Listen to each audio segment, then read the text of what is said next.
Hey everybody, welcome to the MMA Heat podcast. I'm Karyn Bryant. What's up, everyone? Jouban here.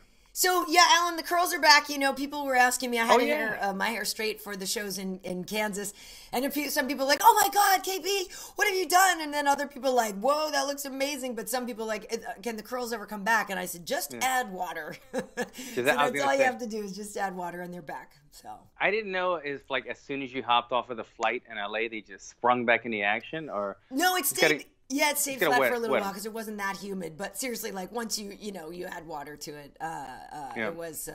But anyway, so I had a good time in Kansas.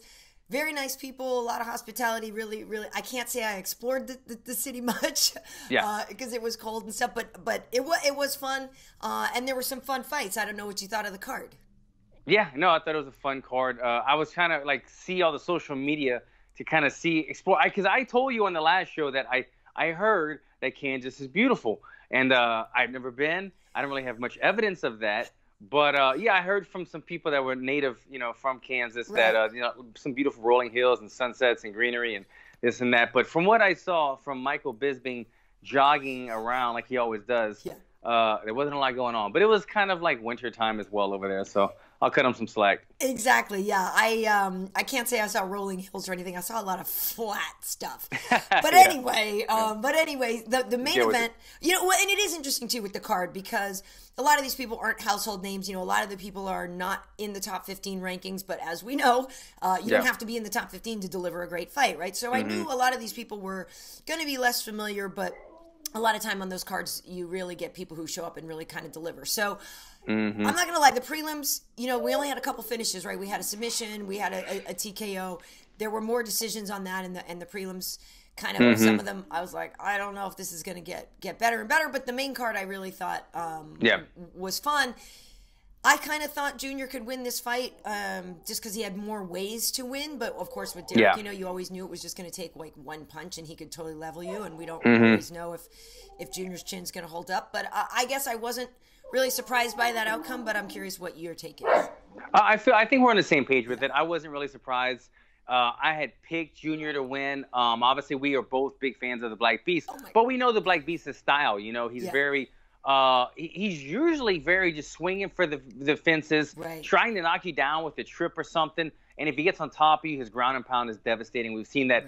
I've got to say, I called it in terms of what I predicted in this fight was a much faster in and out type of Junior Dos Santos who could probably pick the Black Beast apart, and he kind of did that. But for the Black Beast losing, and I just recently saw that he had some. My dog is going nuts over here. Bodie! Can I do a podcast? I'm live here. Come on, bud.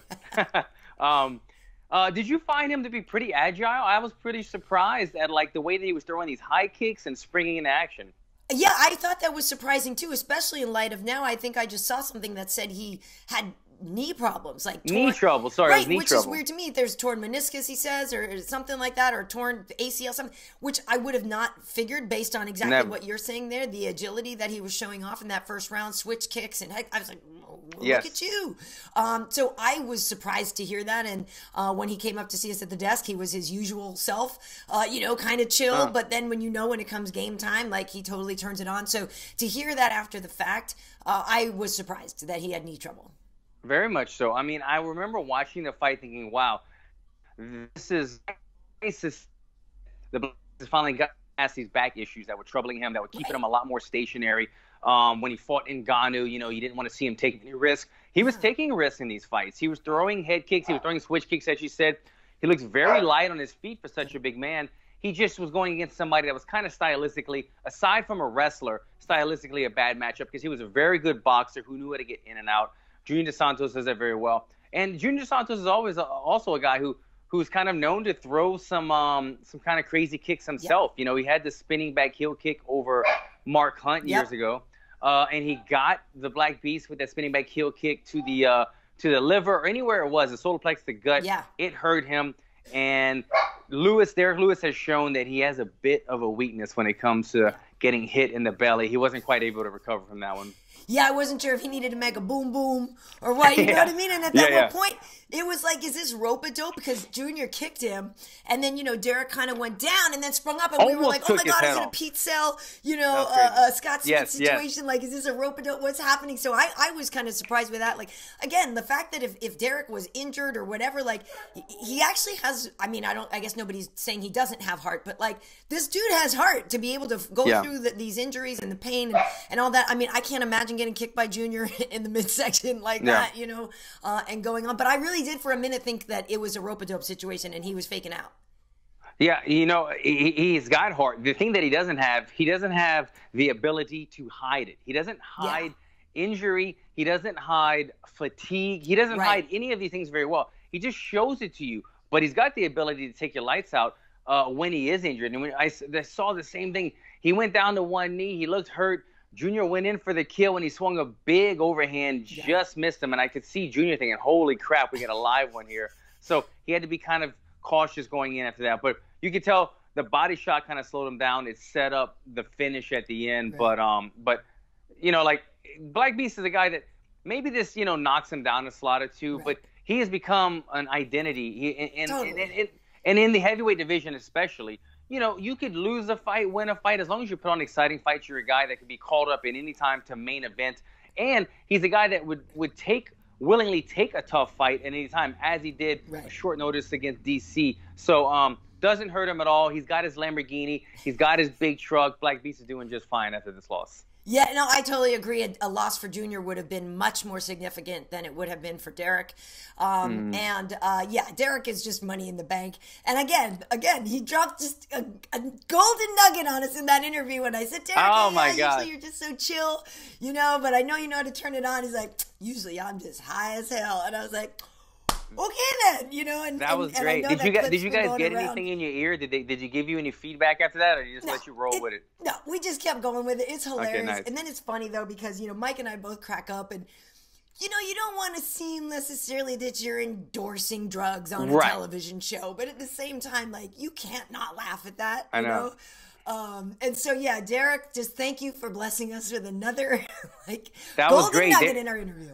It was kind of like trending. I saw it on Instagram. A couple sites were sharing it. And that's why I was asking. I was wondering if maybe the producers were in you guys' ears saying, like, don't laugh too much, or like, we're going to have to, 86 that part right there or something. But if they were cool with it, I'm happy.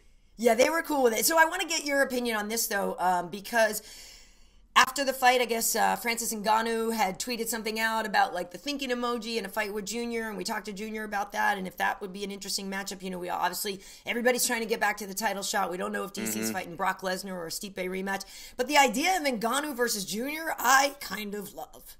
Excellent style matchup. Sean Shelby makes that fight, and they say, wow, you're an incredible matchmaker, Sean Shelby. The fight's there to take. The fight's there to make it. All you have to do is send the papers, and it's done.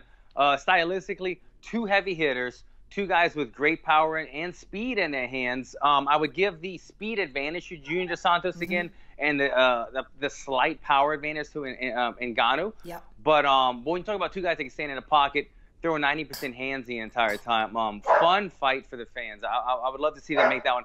And it's both two guys that a win over each other, whoever would win that fight, it would definitely send momentum up and get them a possible title shot after that. Agreed. Absolutely agreed. And obviously I know we don't need to go too in depth in it, but there was another heavyweight fight there with Ben Rothwell coming back and Błago Ivanov. I actually kind of thought Ben won. I wasn't sure how you feel on that one, but I mean, it was a close fight, but I actually think I would have given it to Ben.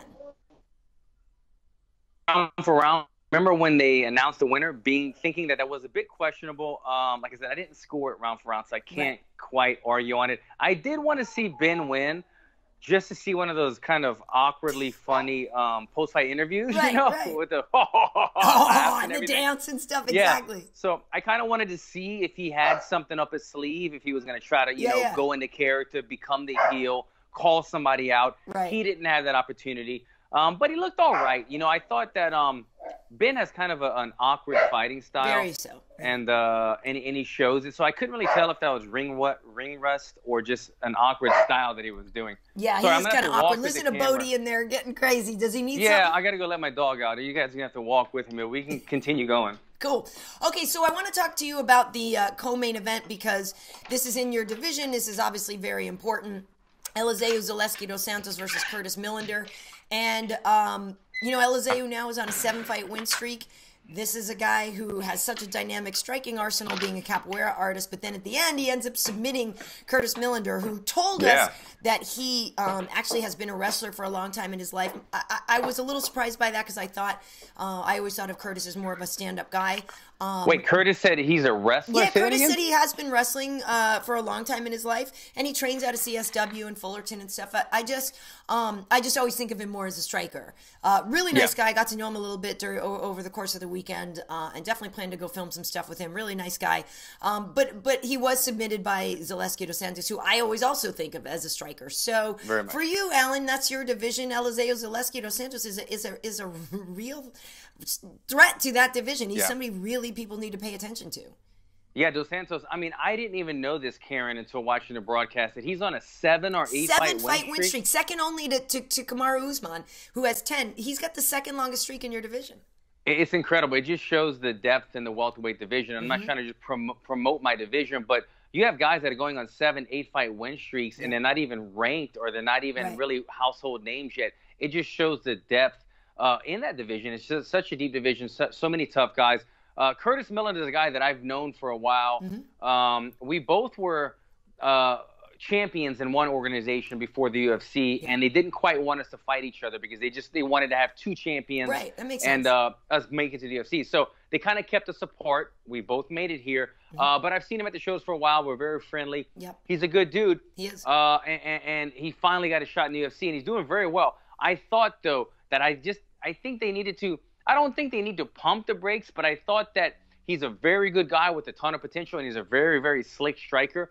But I thought in my mind, if I'm breaking down Curtis Millender, as you said, he's much more a striker. People have been trying to take him down throughout his entire career, so I think that's where a lot of his wrestling does come. And not to say he doesn't train his butt off, but to say that he's a wrestler or a strong grappler, I think you would be overshooting because that's where his losses have been. When he was in Bellator, he didn't do that great. He would get knocked down. I think he was submitted 2 or 3 times in Bellator. Obviously, had a great run before the UFC and now in the UFC, but getting submitted again, I don't think you can really say that you're a tremendous grappler or great in grappling.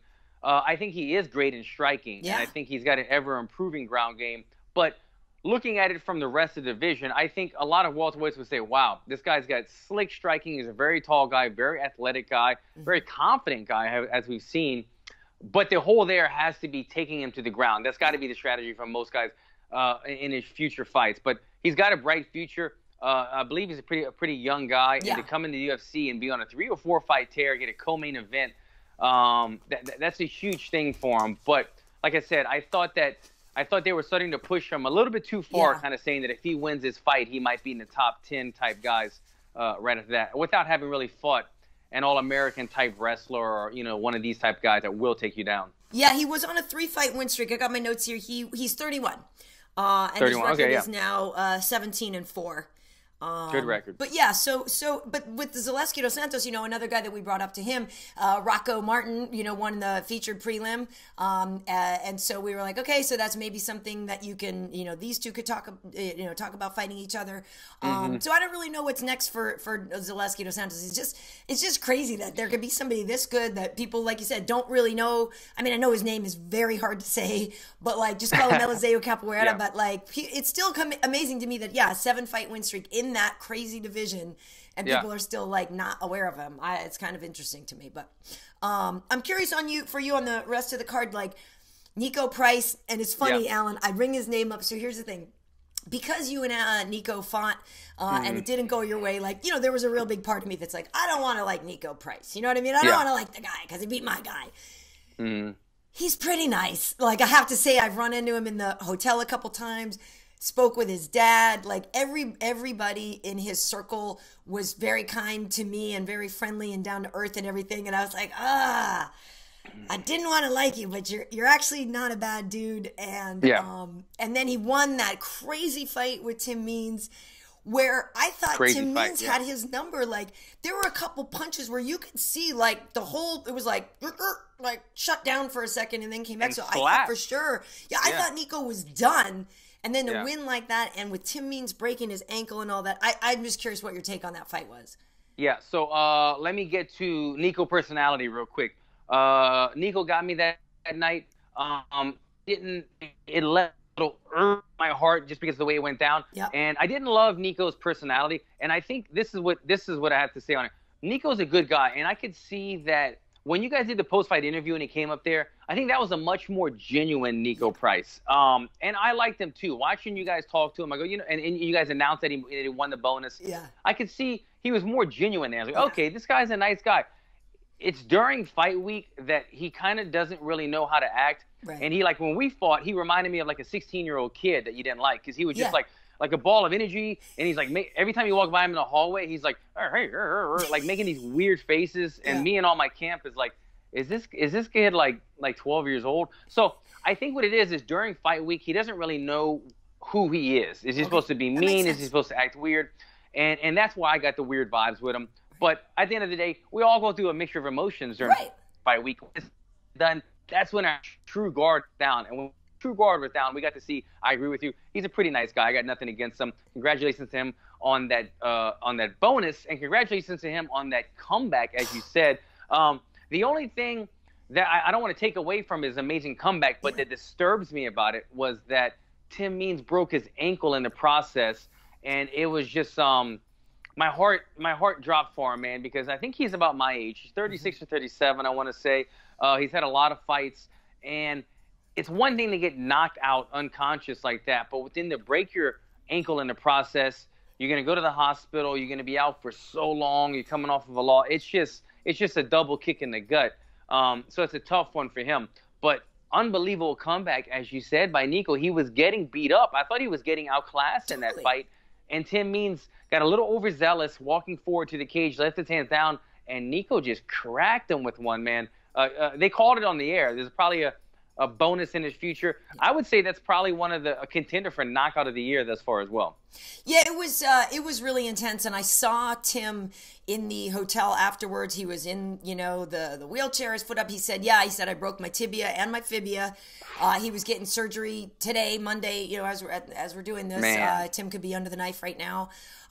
So obviously wish him a really fast recovery. And, I was talking to him, and, he took it like a champ, but you're sitting there, it's heartbreaking, because everything you just said about, how old he is, where he is in his career, like, there could be no coming back from this. We really don't know. Yeah. And, you're trying to do the right, buck up, dude, you'll be back, and this and that. But meanwhile, in your head, you're like, that sucks. You really don't know. He's going to go through, I don't know what type of person he is, but as a fighter, and I'm a positive guy, when you lose, and or if you're injured, it's some depression that you have to fight off, because you can't do what you love, which is go and train. You can't do what you love, which is go and fight. You lost. You have to watch this replay for the rest of your life, and you broke your ankle, and you don't know where your career is going. I feel for him. I'm not trying to make this a sad show. No, I know. But I when it happened, being my division, being guys that I have fought before, I knew right away, damn, this is a tough one for him. So I hope he heals up fast. But again, I don't want to take anything from Niko. He was getting touched up in that fight. He had his back against the cage, and he just pressed forward through that big overhand, or kind of a right hook, rather. Finished it up. That's the thing about Niko, man. His nickname, I believe, is the hybrid. And that's what he does. He's like a hybrid in there. I really don't think that Niko is great in any one area. And I don't say that as an insult. No, I agree with you. But you match him up against a kickboxer, he's not winning. You match him up against a collegiate wrestler, you match him up against a jiu-jitsu artist.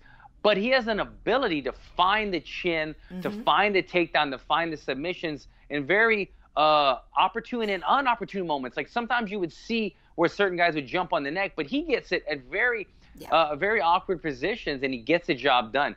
He's a really tough guy. And they noted on this as well. He has a very odd build, I think. Yes, he does. As a welterweight, as a human being, I don't know. Just you could see, he was very lean in that fight. You could see his structure of his body is very awkward. And I think that's what allows him to have that awkward ability to throw from odd angles, and the timing's a little bit off with him. So he's a guy that you really have to weather the first round. and then come out there and try to pick him off in the second and third round, but always be cautious, as we saw with Tim Means. For sure. Well, and we could actually pair up Elizeu Capoiera and Nico Price. That's not a terrible fight. I think that would be a very interesting fight. Maybe both guys want a bigger name, right? But they're both also guys that aren't huge names themselves, but they're have a ton of potential behind them. Absolutely. You know, I'm curious what your take is on Beneil Dariush versus Drew Dober. So that was a fight that was close to my heart. Beneil is a sweet guy. Somebody that I've known for a very long time. Obviously, Kings is near and dear to my heart. But Drew Dober, I also got to know him some last week. We had the same management, so you're there and you're like, I don't know what. Oh no. But you know, Benny is so near and dear to us, and that was a tough fight. You know, we talked to him after. Drew Dober put it on him. That first round, I thought Beneil was going to lose at least 3 different times. You know what I mean? And then he ended up coming out, weathering the storm, turning it around, getting that submission later. And it was interesting. I don't know if you heard this part. Drew's corner, at one point, you know, Beneil was working on something because he's a black belt. You know, Beneil teaches at one of the King's outposts, and he's so crafty with jiu-jitsu and everything. So he was totally setting something up. I don't know if you heard Drew Dober's corner, stand him up, like he was trying to get, and it was funny, and it was like, yeah, nice try. Like, I know you know, because it looks like something, but Beneil was even talking through it afterwards. He's like, no, I was setting this up and setting that up and doing this and doing that. Really just speaks to, again, like that lightweight division too, so deep. You know, Benny used to be in the top 15. He's not there anymore. I just thought that was a great fight, and I don't think Drew Dober lost any step in his game by losing that fight. He was on a 3-fight win streak, but you know, he had such a great showing in that first round, getting tapped out by Beneil. I don't think is such a big deal. I think I really enjoyed that fight. That was a fun fight. Beneil was talking afterward about the Kimura trap. Which is, where you're working either the Kimura or the Americana, whichever way they try to defend it, you then transition from there. It set him up when he stepped over and kind of went into that inverted triangle / armbar position. That's one that I'm not familiar with, but he looked very comfortable in that position. He knew what he was doing. So that's what, obviously, I think Drew Dober's corner probably knew he was in trouble, and maybe that's why they were trying to ploy the rest to get him up. But great fight, great comeback, great show of heart by Dariush, because he touched a lot, and Drew Dober kind of seemed to have his number. It seemed like he was on a little bit wobbly legs in that first round, and you could see him just kind of and some of the leg kicks, I believe, were starting to take toll. I was watching this fight thinking, man, Beneil went from a guy who was becoming a household name, becoming a guy in the division that was in that top 5, top 10 slot, to a guy that might be about to suffer another devastating loss. He went back to his corner, and we've spoken about this before. If any coach in MMA is able to urge their fighter to come back, to find whatever needs to switch on that switch to get him to come back, it is Rafael Cordeiro over at Kings, and he has a way of imploring his fighters to go out there and correct their mistakes and get it done. He was able to do it, got a terrific comeback, and these guys ended up getting fight of the night. Am I correct? Beneil got a bonus. Beneil got a bonus, but it was a well-deserved one. Tough fight, a great comeback, and a great show of heart. Absolutely. And, you know, it is so crazy because, like you said, you need your corner to be able to communicate to you, and sometimes they can and sometimes they can't. And Beneil even said, he's like, I ate too many things. I was almost out of there. But interesting thing, he said that Drew said he tapped to the choke more than the armbar, because Beneil said he heard his arm popping, his elbow or something. He's like, okay, well, he's probably going to tap soon. He said he didn't tap. He's like, all right, I guess I got to keep going. But anyway, they spoke after, and apparently it was the choke more than the armbar. Good to know. So, interesting. So, other than that, you know, I enjoyed the card. There was a very close fight between Marion Reneau and Yana Kunitskaya. I know it went to Yana. I think in the moment, I was kind of feeling like I thought maybe Marion won, but maybe I have to go back and watch that one again. I think it was a very close fight. I don't know if you saw that one. It was. I saw the second and third round, which might not tell the whole story, apparently, to the judge's eyes, because I saw a tremendous amount of blood coming from the nose of, what's her name? Yana Kunitskaya. Yana was so busted up that it seemed trashed. Inevitable. Okay, this chick lost the fight. Right. When they went to the judges' scorecards, obviously the judges thought she did enough in the first and the second round. Yeah. But I'm not saying I agree or disagree with the card, but the thing about bleeding and mixed martial arts. The thing about blood in mixed martial arts and fighting, but the thing is funny is it's very deceptive. It doesn't always tell the story, and I'm not arguing for or against this case, but if we both punch each other in the nose, and for some reason my nose gets cut on the inside and your nose doesn't, and I'm bleeding, then all of a sudden it seems like you have done more damage. When in fact, maybe I'm just a bleeder, maybe you just hit at a certain angle, but we still kind of impacted each other the same. So you can never quite tell the full story of a blood, but man, does it impact the judges, and man, did it impact me, the fan, the viewer watching this fight, to see somebody bleeding, man or woman. But I got to tell you, as a fighter, still seeing a woman in there fighting with her nose just turned sideways and broken and bleeding that much, it's hard to watch. And so for her to get the victory, I was just as shocked as everyone else. Yeah, it was intense. I agree with you that the visual of it sometimes does sell it for the opponent who's not as bloody. Like I said, I'd have to watch it again. I'm not saying robbery. I'm not saying whatever. I just, in the moment, I thought, oh, maybe Marion did more, but, I'm not sure. But I will say this. On Friday at the hotel, I walked past Yana. I don't know her. I haven't met her. But she walked by. I was like, oh, my God. She's gorgeous. Like, what I mean? Really? Yeah. Oh, yeah. And she's even a little taller than me. I'm 5'8", I think she's about 5'9" or so. And she just was like strolling through the lobby. I was like, dang, you know what I mean? She's intimidating, like, has a nice presence. Good fight, but hopefully she heals up. I know she was going back to the PI to get surgery, or, to get the nose taken care of. So. Yeah. And it's interesting, not to get too much off on another subject, but this is where I think the scoring in MMA needs to be tweaked a little bit, because again, I did not see the first and second round, but let's just say the first and second round. She did win the first round. Okay, so if she just for the sake of this conversation, if she squeaked out the first and second round, 10-9, 10-9, she squeaked it out, not tremendously, but then she dramatically lost the second round, but there wasn't a 10-8 given. It's like, damage is the utmost importance, and it was a tremendous amount of damage employed in the third round. First and second round was squeaked out. That's when I feel like you need to either give half points or score the fight as a whole, because when the ending of the fight is the most damage done, and the ending should be the most important part, because that's how it's finishing. So yeah, I think in the future we maybe need to tweak judging because of parts like this. But like I said, I did not see the first and second round, but for future fights with any like that. Yeah. Well, speaking of judging, I'm not sure if we're going to need the judges for UFC London. Like, we might for Till versus Masvidal. Both of those guys are very, very tough. And we know that both of them can go the distance and win fights. It could be a very close fight. I'm not sure what to expect. I don't know. This is, again, your division. You're the man. You got Till and Masvidal. Alan, what's your take? This is such a tough one, Karyn. I mean, know. It's like, I feel like Till is kind of getting more of you're supposed to win guy, and that way we could see who you're matching up against next.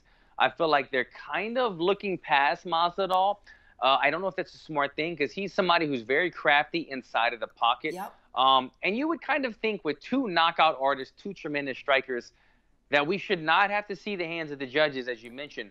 But there's a part inside of me, and I'm not standing by this 100%, but part inside of me that feel like these two are going to be kind of a little too technical, and there's going to be some scramble moments and some bombs thrown, but I feel like there's going to be a lot of pity pat as well, and I could see this going to the judges is what I'm getting at. I feel like two crafty guys sometimes offset each other, and this isn't the best comparison, but as Anderson Silva, Israel Adesanya, they were both too crafty for their own good.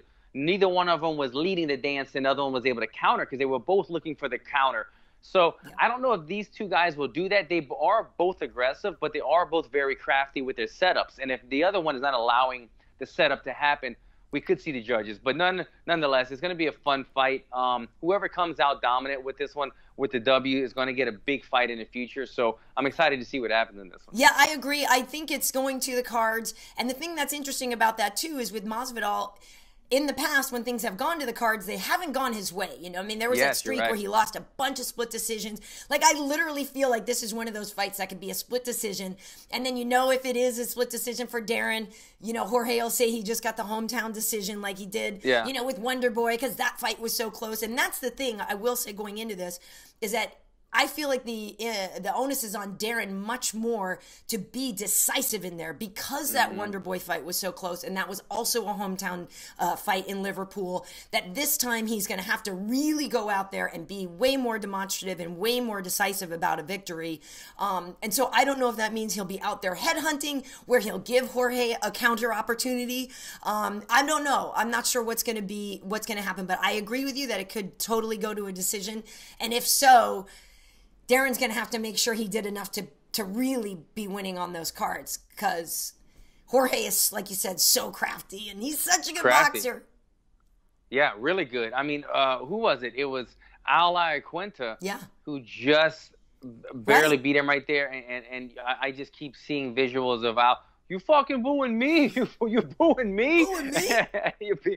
And ever since that fight, I don't remember if it was at rules meetings, but now and then it gets brought up. Ever since that fight, they say, do not address the crowd. Do not say the F word on TV like Al Quinta. Do not yell at the crowd. They always give us that example now. So it should be kind of the Al Quinta rule set in place from now on. Very nice. And I know the crowd will be rowdy. I know you got to get out of here. Lastly, though, there's also your former opponent, Gunnar Nelson, up against Leon Edwards, who defeated Cowboy Cerrone.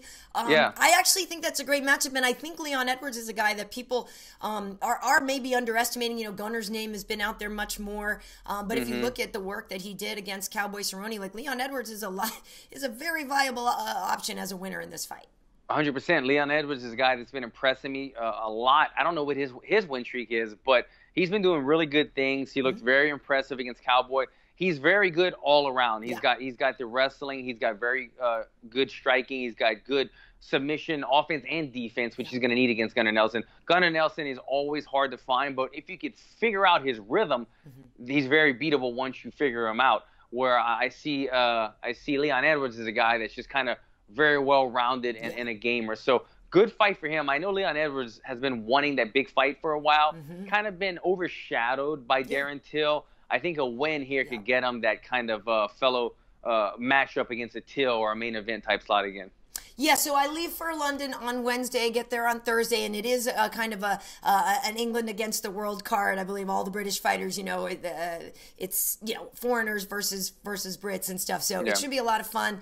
I'll be working with Bisping, which going home to England with Michael Bisping is probably going to be insane. I wonder if he's a rock star back home. Totally. So, really looking forward to it. And again, all those things are going to be on ESPN Plus, and people can find the shows that we did. The post show that we did the other night, if people didn't see it, was a lot of fun. We had Junior and Niko and Benny and Rocco on the show with us and stuff. So that was fun. Also, one thing that I did with Evie, Friday night, we did a Trocasal live back and forth, on YouTube, so if people can see that on my channel. And Antonio Carlos Jr., Shoeface joined us on it too. So for those of you who speak Portuguese, if you want to check that out, that's on my channel. Otherwise, you can find me on YouTube, on Twitter, everywhere at Karyn Bryant. On Instagram, it's KB Heat. Alan, where can they find you? Yeah, good stuff. Check me out across the board at Alan Jouban, all social media, and I'll try to pump out some Unguarded this week on YouTube. I didn't have a chance last week. I was just busy. As I said, I'm looking like I'm possibly fighting April 13th. I'm just waiting to sign on a damn contract. So I've just been super busy. So I'm going to try to pump out some Unguardeds. Make sure and subscribe page on YouTube. Absolutely. All right. Well, thank you so much, folks, for tuning in. Remember, you can also find this at MMA.audio for a download. See you later. Cool. Take care, guys.